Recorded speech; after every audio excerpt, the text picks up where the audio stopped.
और भाई आ गई को भी स्ट्रैटेजी देखने, सबसे धमाकेदार सब्जेक्ट मैक्रो माइक्रो आईडी, इस साल तो तीनों पढ़ने हैं।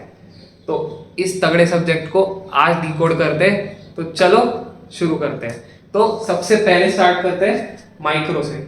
अब यार देखो, माइक्रो तुमने पढ़ी होगी 11th में, है ना? अब 12th में तो पढ़ी नहीं, तो माइक्रो में होगी बड़ी दिक्कत। तो माइक्रो को डिकोड करते हैं। सबसे पहली चीज एनसीईआरटी। देखो एनसीईआरटी तो गिवन ही है, तुम कुछ भी करो तुम्हें एनसीईआरटी तो पढ़नी है, ठीक है। और माइक्रो में एक स्पेशल चीज मैं बोलूंगा कि रेफरेंस बुक को तुम बैक रेफर करके कंसेप्ट पढ़ सकते हो। क्यों? क्योंकि माइक्रो तुमने 11th में पढ़ी है, और तुम अगर माइक्रो से एनसीईआरटी से कंसेप्ट समझने जाओगे, है ना, और तुम बड़े बड़े लेक्चर्स देखने जाओगे तो उसमें लगेगा बहुत ज़्यादा टाइम, ठीक है। और अभी उतना ज़्यादा टाइम है नहीं, तो तुम रेफरेंस बुक्स रेफर कर सकते हो, संदीप गर्ग, टी आर जैन, जो भी तुम्हारे पास है, जिससे भी तुमने 11th में पढ़ा होगा। You can go back to that to refer to concepts, but major study NCERT करनी है, एनसीईआरटी इग्नोर नहीं करनी। पढ़ना तुम्हें लाइंस एनसीईआरटी की है, बट कंसेप्ट्स समझने के लिए तुम पीछे जा सकते हो। इसके लिए और एक चीज कर सकते हो, वो मैं वीडियो में आगे बताऊंगा। Case studies. देखो माइक्रो में ना बहुत specially profit maximization, perfect competition, इन सब से बहुत केस स्टडी टाइप क्वेश्चंस आते हैं जो इनके एग्जाम्पल्स में होते हैं एनसीईआरटी के। तो एनसीईआरटी के एग्जाम्पल्स की केस स्टडीज बन के आती है, उसमें काफी दिक्कत होती है लोगों को कि डिमांड की इक्वेशन बनाओ, सप्लाई की, फिर उसमें एक्सेस सप्लाई एक्सेस डिमांड बताओ, ये सब।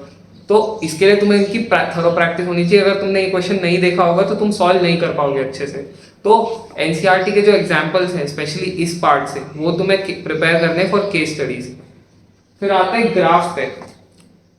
देखो ग्राफ्स माइक्रो की जान है, ठीक है, और बिना ग्राफ्स के तुम माइक्रो नहीं कर पाओगे, क्योंकि माइक्रो आती है बहुत हेविली कंसेप्चुअल।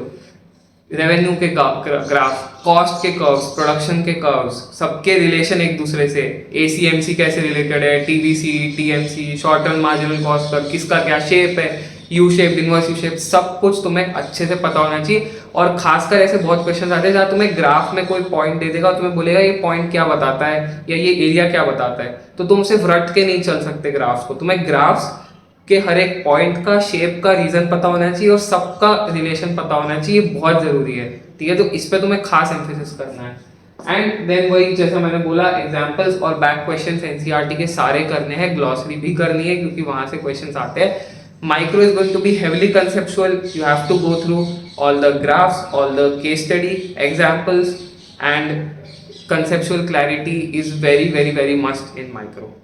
अब आते हैं मैक्रो पे। देखो मैक्रो तुमने अभी रिसेंटली पढ़ी होगी, if you are in 12th या टॉपिक हो तुमने तो पढ़ ही लिया होगा। तो मैक्रो में अगेन बट एनसीईआरटी में कुछ एक्स्ट्रा बॉक्सेस है और कुछ एक्स्ट्रा चीजें हैं। जैसे अगर मैं कुछ एग्जांपल बताऊं तो रिकार्डियन इक्विवेलेंस, ठीक है, liquidity trap, money and banking में, मल्टीप्लायर्स बजट के, ये सब चीजें जो है वो 12th में कवर नहीं होती और ना ही अच्छे से रेफरेंस बुक्स में कवर्ड होती। तो इसको तुम्हें अच्छे से करना पड़ेगा क्योंकि यहाँ से बहुत क्वेश्चन आते हैं। रेफरेंस बुक मैक्रो में भी तुम अगर देख सकते हो, अगर तुम्हारे कुछ कंसेप्ट छूटे हैं या कुछ तुम्हारा क्लियर नहीं है तो तुम एक बार को रेफर कर सकते हो, बट यहाँ मैं ज्यादा एम्फेसिस नहीं डालूंगा रेफरेंस बुक पे। माइक्रो में I would put emphasis because वो तुमने पढ़े बहुत टाइम हो गया, बट मैक्रो में I would say stick as much to NCERT only as you can. Reference book में बहुत ज्यादा टाइम मत देना, you can refer to for a few concepts. Then boxes और ग्लॉसरी। एनसीईआरटी में जैसे मैंने बताया ये जो एक्स्ट्रा टॉपिक्स जो मैंने रेफर करे वो बॉक्सेस में है एंड वो बहुत इंपॉर्टेंट है। ग्लॉसरी में भी चीजें है, जैसे अगर मैं बोलूँ कैश डिपॉजिट रेशियो पे क्वेश्चन आया था, अब ये बॉक्स पे है, this is not explicitly explain very well in content, but glossary में है, तो ग्लॉसरी से भी उठ के टर्म्स जो है उनकी डेफिनेशन, उनके क्वेश्चन आते हैं। द डेफिनेशंस में एनसीईआरटी बहुत पर्टिकुलर होता है, तो बॉक्सेस और ग्लॉसरी सारे अच्छे से करके जाना, उस पर और आगे बात करेंगे हम। Then examples and back questions, again NCERT में बहुत सारे एग्जाम्पल्स मैक्रो में भी है, ठीक है, एडीएस का हो गया, नेशनल इनकम के हो गए, देन पीओपी फॉरेक्स के हो गए, यहाँ से बहुत क्वेश्चन आते हैं जो बैक क्वेश्चन है एनसीईआरटी के।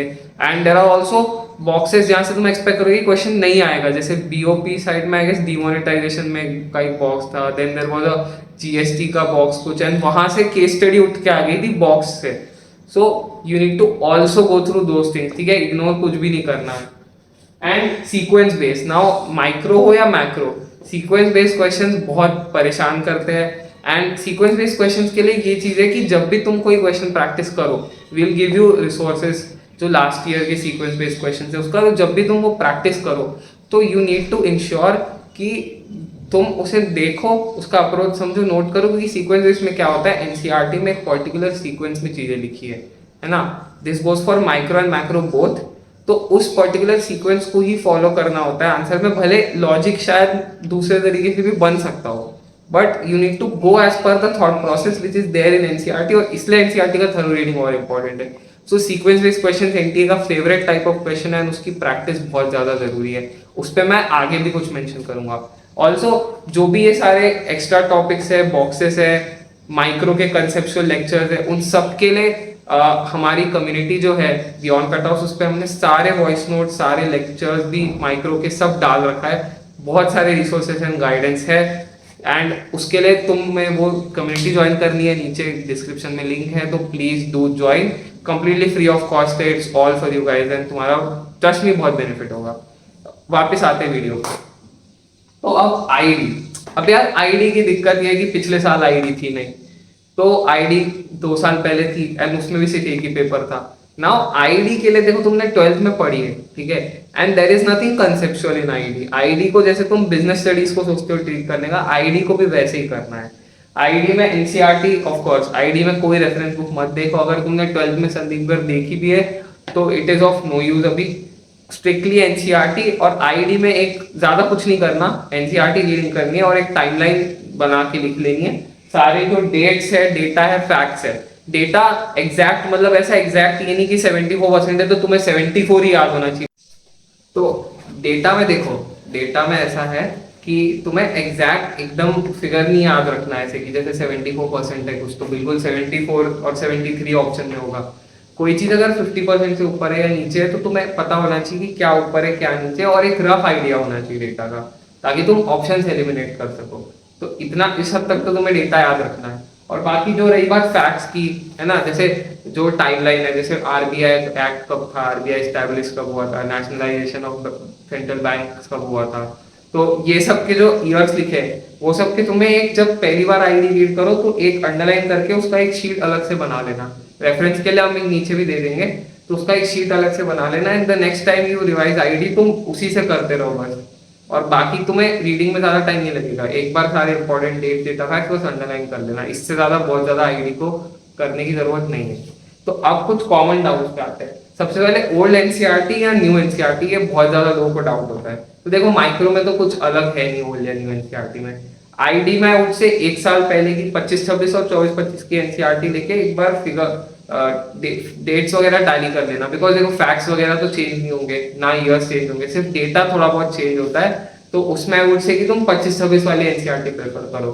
एंड मैक्रो में कुछ साल पुरानी एनसीईआरटी में जो बॉक्सेस है जो मैंने पहले मेंशन करे थे वीडियो में, वो के लिए, उसके लिए तुम्हें पुरानी एनसीईआरटी देखनी पड़ेगी। अब वो कहाँ से देखनी है, मैं उसका पीडीएफ का लिंक डाल दूंगा डिस्क्रिप्शन में, वहां से डाउनलोड कर लेना, वो रेफर कर लेना for all the boxes and stuff जो एक्स्ट्रा है पुरानी एनसीईआरटी में जो तुम्हें पढ़ना है। इसके अलावा रिसोर्सेज कौन से फॉलो करने हैं, तो पीवाईक्यूज के लिए 2025 के सारे पीवाईक्यूज आफ्टरवर्ड्स पे मिल जाते हैं, वहां से तुम चेकआउट कर सकते हो।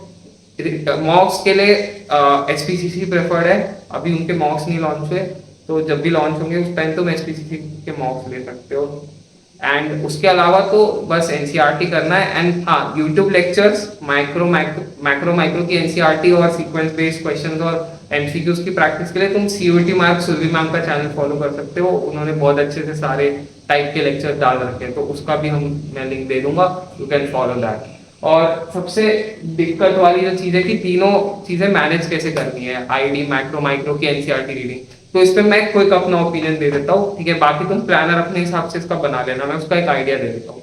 देखो सबसे पहले तो माइक्रो तुमने 11th में करी थी, अब वो कैसी है तुम्हारी उस पर डिपेंड करता है। अज्यूमिंग कि तुम्हारा 1 साल हो चुका है माइक्रो करके, तो आई वुड से कि माइक्रो को टाइम लगेगा, तो तुम अराउंड 1 हफ्ता ले लो, ठीक है, 5-6 दिन ले लो, माइक्रो अच्छे से कर लो, NCERT, PYQs, NCERT, PYQs chapter wise करके।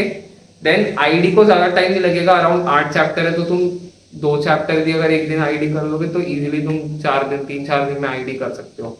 एंड उसके बाद मैक्रो में तुम चैप्टर बाय चैप्टर बॉक्सेस करते रहो, एक्स्ट्रा कंटेंट करते रहो, एंड साथ साथ में पीवाईक्यूज करते रहो। एंड जैसे जैसे कंसेप्चुअल पार्ट जो गलत होता जाएगा, you can come back to that and revise again, but एक बार पहले एक्स्ट्रा पार्ट बस पूरा कर लो, क्योंकि कंसेप्चुअल तो तुमने करा होगा पहले रिसेंटली। तो ऐसे करके तुम एक टाइमलाइन बना लो, एंड अराउंड अगर तुम अभी भी स्टार्ट कर रहे हो या तुम्हारा बहुत कम एनसीईआरटी हुआ है, तो भी तुम्हारा तीनों सब्जेक्ट्स का अराउंड 15 डेज में होना चाहिए, ये टारगेट बना के चलो। और करंट अफेयर्स का भी एक आता है कि लास्ट ईयर जैसे आरबीआई के रेट्स आए थे या नीति आयोग वगैरह पे भी क्वेश्चन आए थे, तो करंट अफेयर्स छोटे मोटे जो है उस पे हम अपने तरफ से कुछ प्रोवाइड कर देंगे, साइट्स वगैरह का लिंक, और क्या क्या करंट अफेयर्स तुम देख सकते हो। बट जब टाइम रहे तो तभी देखना, एंड में अपने एग्जाम से पहले देख जाना एक बार, बट अभी पहले इसी पे फोकस करो, करंट अफेयर्स एंड में करना। तो ये था पूरा इको का डिकोडेड एनालिसिस। होप आपको वीडियो अच्छी लगी होगी, फीडबैक कमेंट्स में डाल देना, एंड सब्जेक्ट वाइज सीरीज की नेक्स्ट वीडियो के लिए डू स्टे ट्यून। तब तक के लिए दिस इज ऋषि, थैंक्स।